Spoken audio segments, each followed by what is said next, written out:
Okay, so the desk is empty. What I'm worried about is that this desk is really heavy and I don't know if I'm gonna be able to move it by myself to where I want it. I can't even change the height now. Oh, that is heavy. Look at this. I am so proud of myself. Like it wasn't gonna fit upright through the door, so I had to turn it sideways. This took like a few minutes to maneuver and like topple over. This desk is actually so heavy. The blanket under so it wouldn't scratch even more, and then I put the yoga mat under so it wouldn't like topple over, like it would have kind of a softer landing to fall onto. So now all I have to do is drag it out. I'm so proud of myself. Like look at this, look at this. Nothing, and I repeat, nothing is gonna stop a girl who wants to move furniture. Oh, you're in the way, you're in the way, you're in the way.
Why are you tossing them? Why don't you place them?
Like my goal this week with you guys, if it's possible, is to clear out the currently reading pile, which is even more than this. I don't know, to be honest, I don't think that's possible, but I would like to get at least some of these done and cleared off because to be honest with you, I don't want to read any of them anymore. Like I'm done reading them.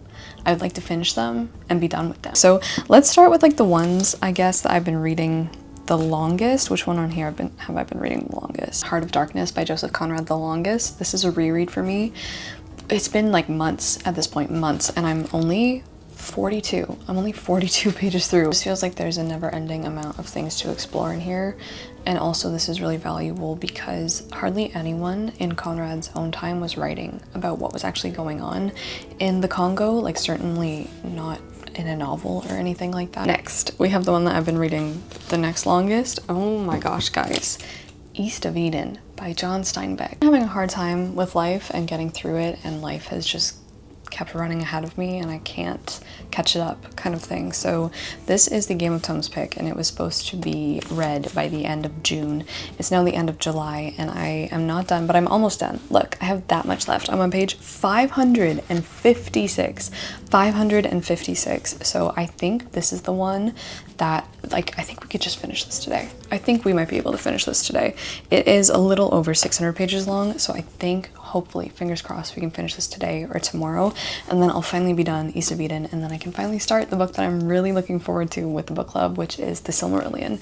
I have enjoyed my time with East of Eden, don't get me wrong, but it wasn't really a story that I don't know, it hasn't really spoken to me that much, honestly. It's not a new favorite. I'm enjoying it, obviously, and I found a lot to like, but it's not, it's just not my thing entirely, I think. I don't like family sagas too much. The other book club pick I'm currently about halfway through is Beware of Pity by Zweig. This one is for the World Tour Book Club, and this is for June and July. So I need to finish this by the end of July, and this one is over 300 pages. To be honest, this is the one that I was talking about with like the topic matter that I just really don't want to be reading about right now. Beware of Pity is about this young man who's telling his story. It's like a frame narrative, but he's telling his story about his time when he was a soldier, and he gets involved with this rich aristocratic family, and he does so because he accidentally asks out the young daughter of the family to dance one evening at a ball, and she can't walk because of an accident that she had when she was younger. So he is like mortified at himself, and obviously he feels such great pity at Edith's condition and her life and her state, and so this kind of motivates him along this disastrous path throughout the entire novel. This book focuses a lot, actually this book has so many conversations. It's mostly just people yapping for forever. I'm not really super engaged with it, but the things that I would probably normally be engaged with if I wasn't so deep into the grips of like the medical system and being so unwell myself at the moment, those topics are of course like medicine and doctors and cures and the perspective of a person who is sick and unwell, or a person who has a condition that might be lifelong, or is there such a thing as a healthy person, like the stuff that I was eating up in the Magic Mountain. And it just, I don't know, it's really difficult to read in Beware of Pity. This girl who just wants answers, wants to be treated like kind of a regular human being. Despise our protagonist. I despise the soldier that we're following. I really can't stand him. A lot of it is discussions about like the perspective of doctors and how they treat their patients and like the philosophy of medicine. There's a lot about, I think this was the last thing I highlighted. I'm sorry, but medicine has nothing to do with morals. Every illness is in itself an anarchistic phenomenon, a revolt against nature, and one must therefore employ every means to fight it, every means. No pity for the sick. The sick person places himself outside the law. He offends against law and order, and in order to restore law and order, to restore the sick person himself, one must, as in every case of revolt, attack ruthlessly. This next collection I started because I was really interested. This is one of the books that I wanted to read in June, and I was like, okay, let's start it in July. And so when I went to Emerge, I was like, okay, well, I'll probably need something with me to take my mind off of things. I'm gonna be here for the whole gosh darn day. And so I brought Exhalation with me by Chiang. This, no, I should not have brought this. I should not have brought Exhalation to the ER with me. Big mistake, huge. Let's do the second story, which is called Exhalation, and essentially it's about this being performing brain surgery on himself, and I was just like, this was not it. Place, wrong time, wrong book. I stopped reading because it wasn't taking my mind off what was going on. It was just bringing me back more immediately to what was happening, and so I put it down. But I made it 54 pages through. I wasn't super impressed with the first story. I'm not super impressed with the second story at the minute. I don't know, guys. I still have not found a short story collection that I'm like enamored with. I haven't decided yet this week if I want to try and finish this or just soft DNF it for now. I started one more book on my Kindle, which is the fun, frivolous lightheartedness, and it's not even going very well either. So I kind of just want to like finish everything, stop worrying about what I'm reading, and just kind of like be like, Emma, it's okay. Like, you don't have to read classics right now if you don't want to. You don't have to read like heavy lit fic right now. You don't have to do any of that. Like, I have a real problem with just being like, if I want to read like YA, middle grade, romance, fantasy for a whole month, I have a real problem committing myself to that without feeling guilty for consuming more like big brain literature. And I really don't like that, because I don't wish that on anyone else. I don't think that of anyone else. It's solely something that I have in my own brain that I'm like, no, you need to be like bettering yourself and like getting more classics under your belt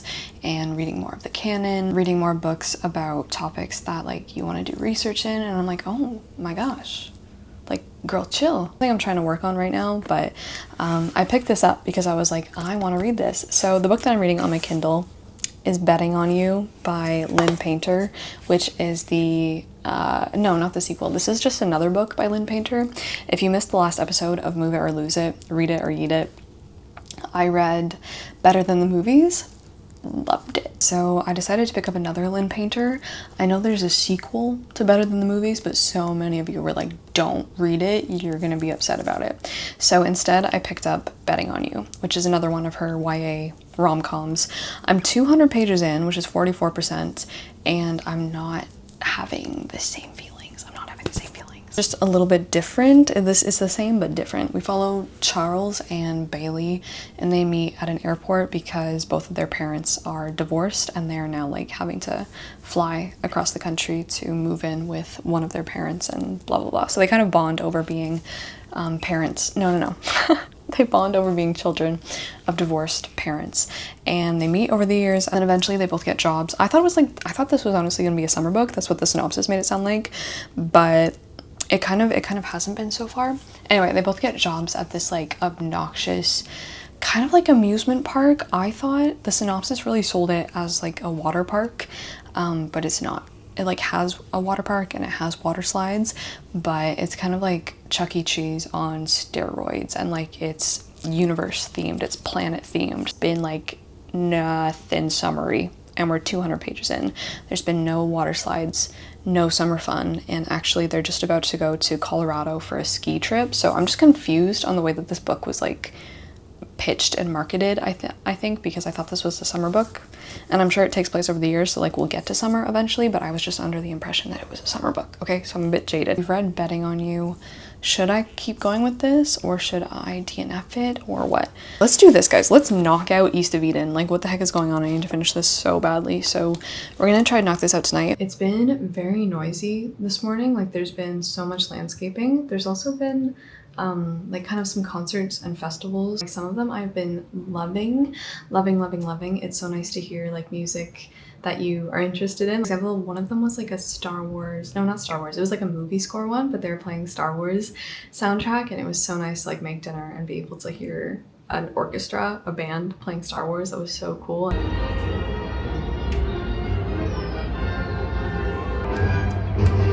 Sometimes there are some that frankly I've not wanted to hear, and I've wanted to like block out, and even by closing the windows it doesn't work out. And there's also been a lot of fireworks and just like loud summer raucousness, shall we say. Something that's been keeping me sane through my least favorite season is Loop. And these are Loop earplugs, who are sponsoring this video. Thank you guys so much. First of all, small, portable.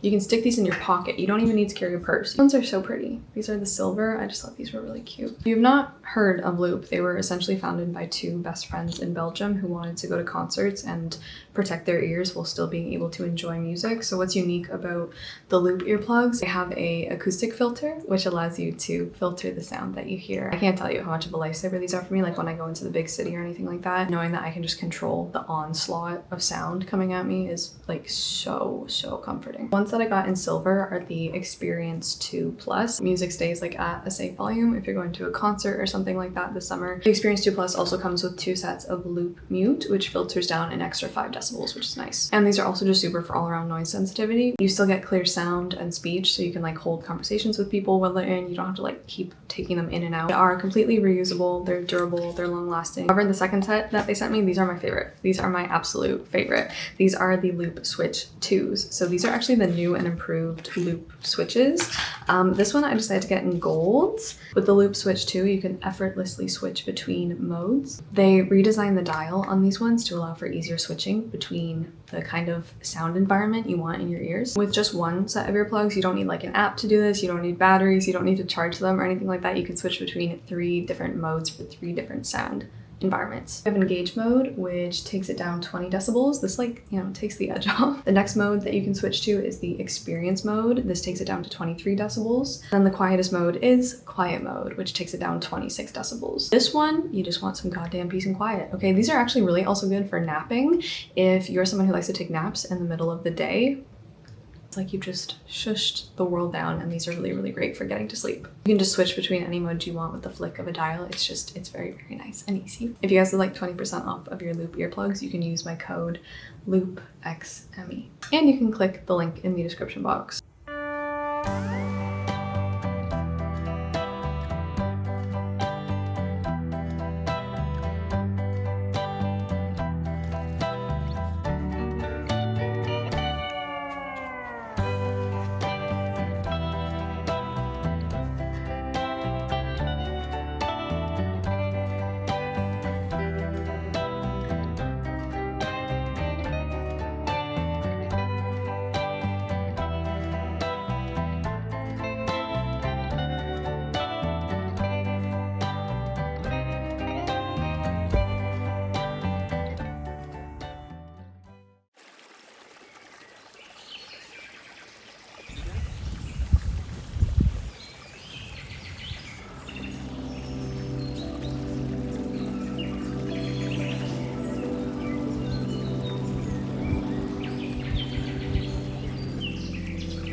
I have just spent the last like four hours, yeah, maybe a little over 4 hours deep cleaning and rearranging and sorting through things and just like being a cleaning maniac nonstop, and I'm like wiped out now. I wanted to just like turn on the camera and chat and just like, I'm sorry if you can hear the landscapers.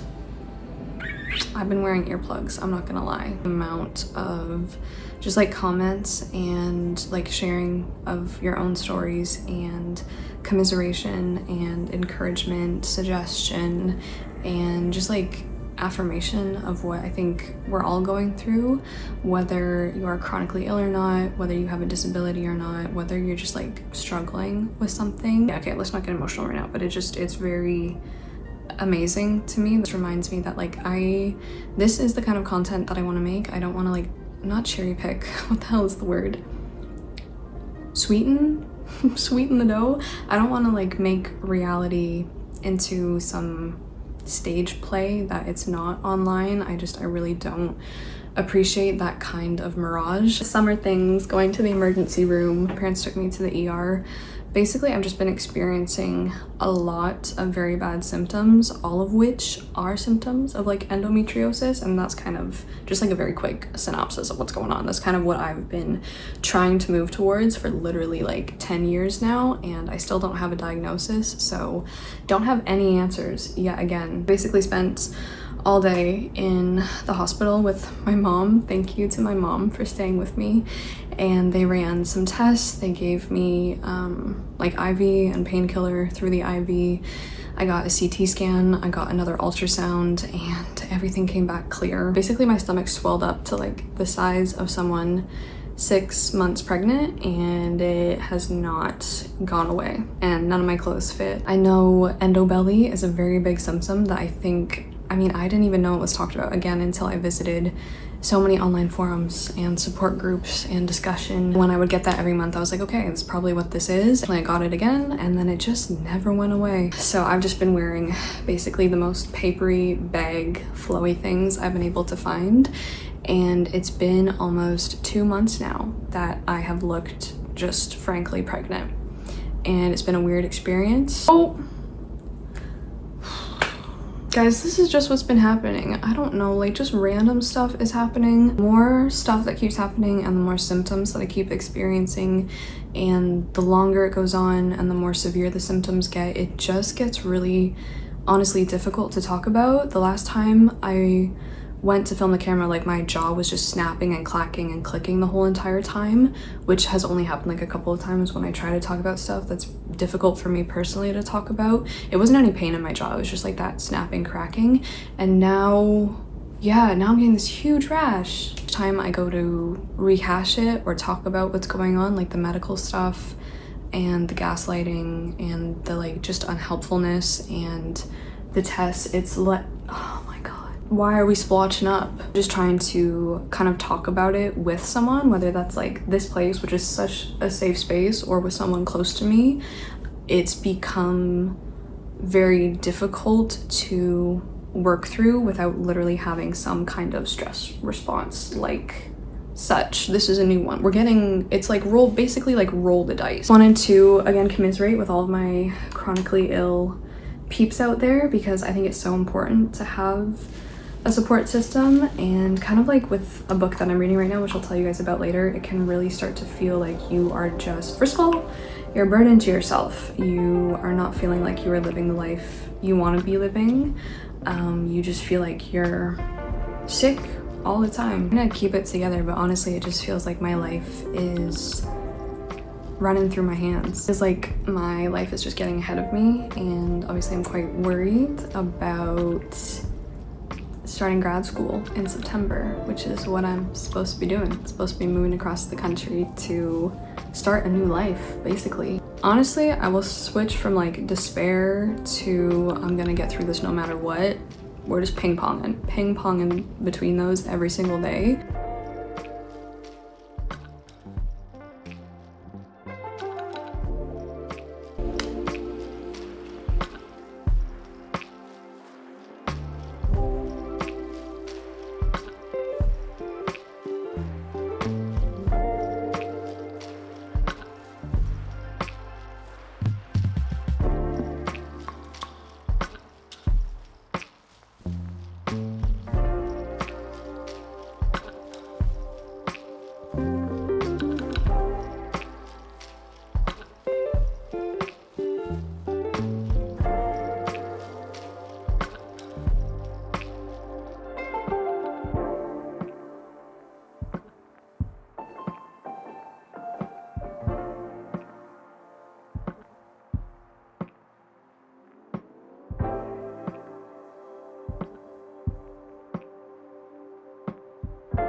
I have a couple updates, and the first one is obviously with the books. So I finished East of Eden. I finally finished East of Eden. Oh my goodness. I finished this whole gosh darn thing. Finally, she's done. I did like it. Ooh, stabbing pain. I don't think this really truly in the end left me feeling anything profoundly, or left me with anything particularly profound or like life-changing. This wasn't life-changing to me. To be honest, this didn't really offer me very much that I wanted to take away from it. I was really near the end of the book. I was kind of being like, okay, like let's get to the end. I kind of can see what's going to happen. Let's get to the point. Let's wrap it up. But really to the end, I was just there for Lee. I love Lee. I want to be Lee's best friend. I really was like elated every single time he was on the page. I think his lines of dialogue were what interested me the most in this whole book. I'm really glad I read this, really glad, but not a new favorite by any means. And you guys know that family sagas aren't really like where I want to be most of the time. But anyway, so we got one book down, and then the next book I thought I would start making my way through to finish off in our currently reading pile is Beware of Pity, and I actually made it a little bit over the 200 page mark. And I was saying that this is the book that I didn't really want to be getting into the weeds in, with just feeling so sick myself, but I think this brings up a lot of what I've been feeling and what I'm assuming is not, I mean, I know it's not a feeling that I feel alone, but I think when you are the sick person, or you're just not doing well in any capacity, in like mental health, physical health, or whatever, first of all, you feel just like this crushing loneliness that like no one truly really knows what you're going through. But then the second part of that feeling is just like you just feel like the biggest burden in the world. You start to feel not like the people around you. You see that like they're not really struggling with what you're struggling with. Out of pity, he keeps going back to visit her and her family because he kind of like brightens up their lives, but he's so stupid. In the synopsis, but like it's basically kind of just this disastrous love, because Edith starts to really develop feelings for him, and she just feels like the biggest burden in the world. And I think that's what like a lot of chronically ill people feel, just that you are this incredible burden on the healthy person or the healthy people in your lives. How should I, broken, shattered being that I am, be anything but a burden to you, when to myself I am an object of disgust, of loathing? A creature such as I know, has no right to love, and certainly no right to be loved. It is for such a creature to creep away into a corner and die, and cease to make other people's lives a burden with her presence. I should be able to move, to walk about like other people, like all the millions of superfluous people who simply don't know that every unimpeded step they take is a blessing and a glory. I had made an iron resolve to preserve silence until I had really reached the point when I was a human being, a woman like other women, and perhaps worthy of you. Or she's living in a time when like those things are even less accepted, and there's even less like understanding of her condition and of what she's going through. I think you can be so scared that people, and sometimes they do, get like the wrong idea that maybe you really just don't want to go to something, or if you cancel going to like an event or a birthday party, it's because you're like, I don't know, it's for some other reason than the fact that like you physically just can't be there because it's just not possible for you. I think I've lost people that way in the past, and so that's kind of just like constantly running through my mind. And I think as well, you just get so sick of yourself. You get so sick of dragging yourself around. This book is just making me think about all of that and like kind of feel through all of that. And well, I'm like really not in love with the narrative style of this, to be honest. Like people in the book club are just like, this is just like so many people yapping for so long, and it really truly is. Like everyone is just talking, frankly, way too much. I really don't like how much like just description and first person, just being like, I did this, I went here, I went to this. There's not like a ton of dialogue per se, and the dialogue that we do have is like, I'm gonna tell you a story for 15 pages. I'm hoping we can finish this up before the month ends. I think I have a little over 100 pages to go, so this is the next book that I want to check off. And then with like the other ones I was talking about, I think I just want to finish that short story that I was reading in Exhalation, and then I think I might shelve that short story collection for a little bit. Okay, I just had my little gluten-free lunch, but I rearranged the bedroom yesterday to like finally put the bed back kind of in the middle of the room, and then this is how it's looking now. Everything is very white in here, honestly, and it sucks that I'm not allowed to paint the walls. or I would, because it's very white and it's not really my preferred style. Two little like nightstands. I don't think they're actually nightstands. I pulled them out of the trash, like out of a dumpster, and then cleaned them up, and then now they're just kind of in here. Like I think they're supposed to be plant holders for the balcony or like outdoor stuff. This lamp I got thrifted a long time ago. I love this lamp. It's kind of getting yellowy because of the sun. Obviously I'm gonna put something in this picture frame. I also found this at my parents' house. I think this used to be mine in high school, so I brought this home, and I'm gonna have to find something to put in there. And then I still have like the star twinkle light. You're so cute. You're so cute. I love you. I thought I would show you my little like swollen stomach friendly clothing haul. I just want to be like comfortable in my body, like at any point, but now especially more than ever. Also, in the meantime, to see if it would help at all, I have gone gluten-free. Been around, I think, 2.5 weeks now that I've cut out gluten, and yeah, nothing has changed at all. So I am curious though, if you are someone who has either celiac disease or if you just have a gluten intolerance in general, how long did it take you before you started noticing that like things got better or your symptoms were improving? Shockingly, it hasn't been that hard. I was really worried about doing it because I was like, what the heck am I gonna eat? Like, felt like being vegan and gluten-free was kind of crazy and like would be way too difficult, but I should have known that that's not the case, because obviously, I don't know, just like not eating animal products has taught me a lot about like food and diet and change and stuff like that. And it really is just, everything is a learning curve, and it's really not been that difficult at all.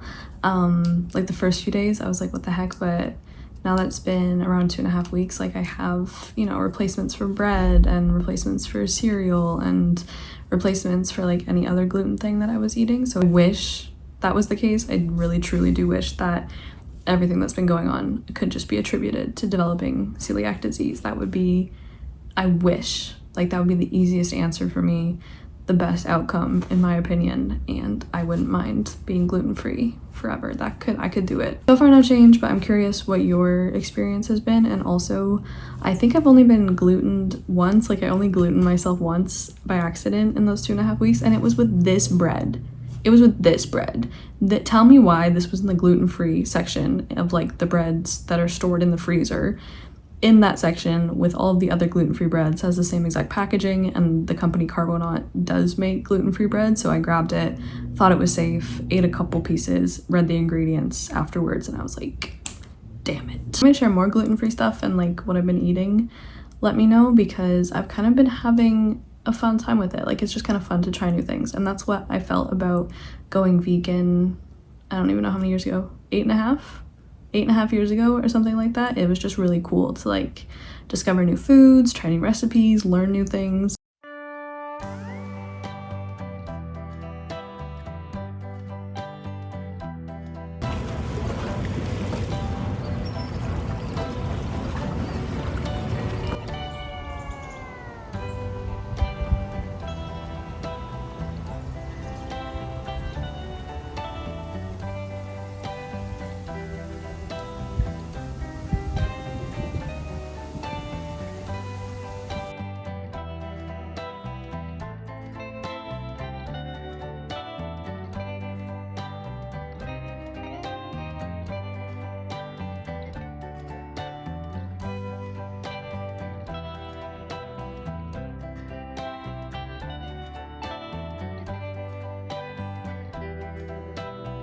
Let me show you the good stuff. First thing, you guys, I think I've been wearing this so often, but I got this rompa from Free People. This is huge. This is incredibly spacious. I saw that this looked just like billowy for a billion years, and I picked it up. So this is a size medium, definitely oversized. I think normally I would have gotten a small, but I just wanted so much more room. I seriously was like looking at maternity clothes, but to be honest, I don't know if I was just looking in the wrong place, but so many of them were just so boring and ugly, to be honest, and I didn't want to just buy like maternity clothes that I'm never going to use again and then have to like donate them or give them away. I wanted to buy pieces that even hopefully when this goes away, I'm going to be able to wear and enjoy again. The next thing that I picked up thrifted. This is from ThredUp. It's like an online thrift store. So a very long, very loose fitted dress, room for expansion. I really like the material. It's like, oh yeah, it's like that. It feels really cool. It's like a mini quilt puff like. It's like those bags that are like the bubbly poofy bags. Also got 3 things from Hollister. I have been wearing these pants. I just don't want to take them off since I've got them. I got these pink, they are striped, but they're like very, very thin stripes, so it's a little bit hard to tell, but just these really nice, big, stretchy. Again, these are medium, but I think these are like a little bit oversized. I just like sized up for everything that I bought, basically. So comfortable. It's like, what kind of like top is gonna be best for this amount of swelling, because I didn't really know, and so I kind of thought that a peplum top was the way to go, like a tube peplum top. I got this one, which I love. I'm honestly really excited to wear this when I might wear it now, but honestly when I wear it now, I just feel it's like a really weird feeling. I can't really describe it to you when you like put a top on and you just like look pregnant and you're not pregnant. I'm actually reading a book right now, total coincidence, and it's really weird, and it's called Diary of a Void, and it's about this woman who pretends to be pregnant, gains a bunch of weight kind of on purpose to make her stomach look bigger, and she like stuffs her shirt and stuff and her dresses and her work stuff. It's kind of about corporate Japan office life. She starts this ruse in the office where she pretends to be pregnant because she is so sick of being one of the only women working in the office and having all of these like basically secretarial hospitality duties that none of the men do. You know, like, I'm having some morning sickness, I don't want to clean up after your meeting and like wash all your coffee mugs and like put away all the office snacks and stuff like that, and people are like, oh my goodness, you're pregnant, like that's amazing. And so she has to keep this ruse going in order for like kind of in the beginning people to just treat her better. It's a very depressing read, and as the weeks go by she gets more and more and more into it, to the point where she kind of starts to believe herself that she's pregnant. Like, she buys the baby book. That's kind of what the title of the book translates to in Japan, Diary of a Void. It's kind of like making a reference to Japan's like baby book where they track all of the developments. I did get another one. This one is a little bit bigger. This one I got in a medium as well. This is like a dark blue peplum top again, and I think this one is maybe a little bit, makes me feel a little bit more comfortable right now. I really do like this one. I don't know how I came across this company, but I fell in love with literally everything on the website. I only have one thing to show you because honestly it's quite expensive, and I was like, oh, I don't know. I don't like spending a ton of money on clothes, but this looked so kind of unique and interesting, and I really like the design of it. So the company's called Hemiblur, and its like whole philosophy is combining the half look, hemmed look, I guess, and the blur kind of refers to like this like blurriness of imagery around androgynous looks, making me explore, I guess, a different side of fashion that I didn't really have before, because honestly my closet unfortunately was not full of like very loose fitted, very oversized, very like flowy, kind of formless clothing, which is what I am deeply in the market for at the minute. I didn't really gravitate towards that as my style, but now I'm like, that's all I want to wear. That's all I really can wear right now, because it's not even about the self-consciousness or the like look of it. If I wear a pair of jeans, or if I wear a pair of shorts, or a pair of tight-fitted pants, or a tight-fitted shirt, it is incredibly painful, and it makes it so much worse. This is the tank top, I guess, that I got from Hemiblur. It is this just plain black, kind of loose, very loose, wide-fitted tank in the front, but the back detail was really cool to me. Expands into a tail, which I really like. I really like that look. I don't know, I just thought it was a really cool detail. We have one more package to open. This one is from Aritzia. Should just be a pair of pants. That's a Jack Russell on a Shetland pony. I love you. Ooh, they feel very nice. These are the Lodge pant from Aritzia. Okay, feels promising. Feels very stretchy, looks very big. I got a size medium again. I wanted something that didn't look too much like a pair of pajamas in terms of pants, so I picked these up and I haven't tried these on yet, so I'm hoping to the goodness that these fit. So that's what I got from Aritzia. Last thing, thank you to Simple Retro for sending me these. I'm wearing one of them right now, and it is a dress, and would you guess what? It fits. So when they were like, hey, can we send you a couple pieces? Yes, oh my goodness, yes please. Let me go on your website and find the most flowy, lightweight, comfortable pieces that I can find. So the first one that I picked out is this dress that I'm wearing. It is just like a yellow tank dress. The material on this I really like. It's like this very, yeah, like that. My grandma used to wear dresses like this. It has 4 ties, so like it ties at the side, which I like, and then the buttons too are fun because I like when there's always like one little button that's like off or different. Except, to be honest, the shirt does not fit me right now because I am round. I'm round at the moment, but the shirt is so cute. So I got a matching set. I got it in this really nice light gray color. The shirt is adorable. It has puff sleeves, has a little bit of lace detailing to cap off the sleeves. However, what I am super jazzed about is that the lovely skirt that goes along with it does fit because it's so nice and stretchy and very spacious, and it has pockets. I really like this color. I know it's just gray, but like I think gray deserves some love. I think it's so interesting. Very nice for a hot summer's day. I haven't tried this on, so again, we are going to hope and pray that this dress fits because this dress looks absolutely beautiful. She's actually beautiful. I really love the detailing on the back. Look at that. Gorgeous lace detailing. Like I said, it's very like bridal. It's so pretty. I'll try my best to link everything in the description box. I know that I can link the Simple Retro stuff very easily because I am an affiliate with them, which means if you click on the link, buy something from their website, I earn a very small commission. But with the other stuff, I will try my best. I also have a few birthday presents to show you. I have a little bit of a birthday book haul, very small. Okay, we kept it small, but it was my birthday in July.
Actually have some reading updates. I went out today. It was finally a nice day to wear something a little bit warmer. I have some books that I finished, and then I think I showed you that I got these 2 books for my birthday. So I got book 3 in Curse of the Kindred series, which is Heat of the Everflame by Penn Cole. I can't believe this one is so chunky. I'm so happy that this one is so chunky. Oh my gosh. And the print is even smaller in this one, so it means it's technically kind of even longer than it looks, I guess. It's almost 850 pages, but I have been enjoying the series so immensely this year, and I cannot wait to start the third one. I think I would like to start this maybe this week or next week. I might just start it this week. This book I've had on my wish list for years. This is The Art of Spirited Away, which I'm just, oh my goodness. This is such a beautiful, beautiful, beautiful book. It comes with so many illustrations, and it's just like all of his sketches, and this one like features concept art, backgrounds, character designs, scenes, the film storyline, and it also has like a little bit of commentary on it. It's just beautiful. Spirited Away is one of my favorite films, so this is just incredible. I will probably be staring at this beautiful book for hours and hours and hours and hours, and it also comes with the screenplay. I did actually get a package though from Mariner Books. Thank you guys so much. This was so kind.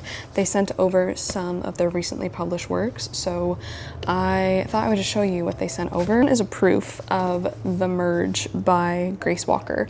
I have not heard of this, but I think this is about Alzheimer's. So we have a character who's 65 and living with Alzheimer's, and then we have her daughter who is an activist who's kind of having to just go through this with her mom in a world when Earth and its resources have been pushed to a breaking point. So I think they like go to put her mom in this place called the Village, which is supposed to be for people either with Alzheimer's or just for people who are going through it, I guess. But they start to question whether everything is really as it seems. This one I might just put into the slips in the jar for the read it or unhaul it pile, because that does sound kind of interesting to me, but it's typically not something I would really pick up by myself, so I think this would be fun to try and read for that video. This one though, this one I am incredibly interested in. I think this one, I would put this straight on my shelf if I wasn't doing the read it, move it or lose it, read it or eat it thing, and that is There's a Rio Grande in Heaven by Ruben Reyes Jr. First of all, this cover is very cool. Menacing technology and unchecked bureaucracy cut through everyday life with uncanny dread. Mango farmers, pop stars, ex-guerrilla fighters, cyborgs. Definitely going in the pile. And then these two I'm frankly less interested in. I don't know. This one is called Big in Sweden by Sally Franson. I think this is a romance from the cover. So she's a Swedish American who goes to Sweden to reconnect with her Swedish relatives. Americans compete for the ultimate prize, a reunion with their Swedish relatives. And so I think it's a romance between, what's her name? Polly and one of the cameramen on the reality show, I think, which sounds cute. I don't know, maybe we'll give this one a shot too. Maybe I'll put them in like the slip jar and we'll try it out. Finally, they also sent me The Lost Letters from Martha's Vineyard by Michael Callahan. That is this one. This is looking historical to me. Yeah, this one is set in 1959. An Oscar-nominated actress vanishes without a trace. And then 60 years later, oh, the double timeline. Sorry, I'm sorry. It's not you, it's me. Thank you so much to Mariner Books. I finished East of Eden, and I also finished Beware of Pity. I finished this yesterday, and I wasn't really too pleased with it, to be honest with you. I gave this kind of like a generous 3-star because I do recognize that I'm in a bad place myself at the minute and didn't want to be reading a book with this type of content matter. Confused. I'm really conflicted about this one. I think I'll talk more about it in my wrap-up, which I am planning to film soon, of like all the books I've been reading in the summer. But this just had like a lot of, first of all, waffling. Okay, we're making too many damn waffles in here. Like, he just went on and on and on. This book did not need to be this long at all. Like, this copy is 320 pages, but of course, like, the pages are huge, so most people's editions, I think, had over 400 pages, and it just did not need to be that long. Did not need to be that long. I also really feel like this came out written in 1930, and it feels so much older. It feels so much older, and I know it is looking back to a past age, but girl, not that far back. Okay, we're looking back to World War I, and it feels like it's written in the 1800s. Like, I know that kind of antiquated style is also in parts a part of what he's doing, what he's talking about, but it just made it a big struggle for me in that kind of stylistic way. And then the plot and the contents. In the park, I did finish Exhalation, the short story, and like, oh, wait a second. I think I might actually want to keep going with this. I said a few updates ago that I was kind of maybe just going to finish Exhalation, the short story, Shelve It. But the ending of that short story like really just made me kind of go oof in the chest a little bit and was just quite nice, honestly.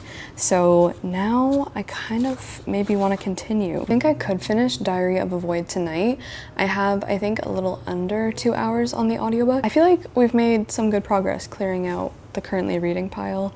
And yeah, I am still liking Diary of a Void. It's a very, a little bit more of like a, I don't know, meditative, kind of very slow-paced slice of life as well of this woman just pretending to be pregnant. Now she's like joining aerobics classes for moms, and it's funny, it's bizarre, it's heartbreaking, it's all of those things. It reminds me of some of the same notes that are hit in Convenience Store Women, for sure. I've seen other people like compare it to that, but Diary of a Void is very different, and it's also very